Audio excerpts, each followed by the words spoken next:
Hi అండి. ఈ వీడియోలో మనము బీట్రూట్ కొబ్బరికూర ఫ్రై ఎలా చేసుకోవాలన్నది చూపిస్తున్నానండి. అట్లా కావాల్సిన పదార్థాలు: పావు కేజీ బీట్రూట్ తీసుకొని శుభ్రం కడిగి సన్నగా ముక్కలు తరిగి ఉంచుకున్నానండి. ముందుగా స్టవ్ వెలిగించి కళాయి పెట్టి ఆయిల్ సరిపడగా ఆయిల్ వేసుకోవాలండి.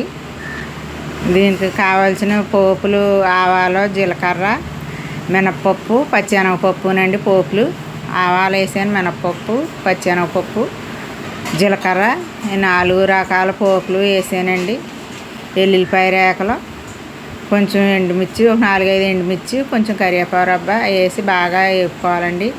పసుపు కూడా వేస్తున్నానండి, 1 స్పూను. ఈ బీట్రూట్ మన ఆరోగ్యానికి ఎంతో మంచిది. మనకి బ్లడ్ తక్కువ ఉన్న వాళ్ళకి బ్లడ్ కూడా పడుతుందండి. 1 స్పూన్ పసుపు వేసానండి. ఇది బాగా వేయించుకోవాలా. ఒకటి చిన్నది ఉల్లిపాయ ముక్కలు కూడా కట్ చేసి వేస్తున్నానండి. ఉల్లిపాయ ముక్క కూడా వేసుకోవాలా. ఎక్కువ అవసరం లేదండి, చిన్న ఉల్లిపాయ అయితే సరిపోద్ది.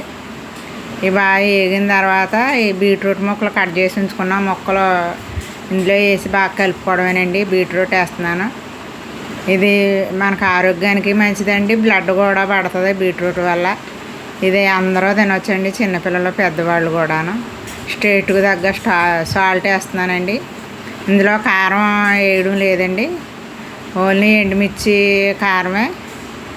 ఇది ఆరోగ్యానికి చాలా మంచిది. కొబ్బరి కూడా వేస్తున్నాం కదండి, కొబ్బరి వల్ల కూడా మనకు మంచిదే. చిన్న చెక్క తీసుకున్నానండి కొబ్బరి. ఇది బాగా ఫ్రై అయ్యేదాకా ఫ్రై చేసుకుంటే సరిపోద్దండి.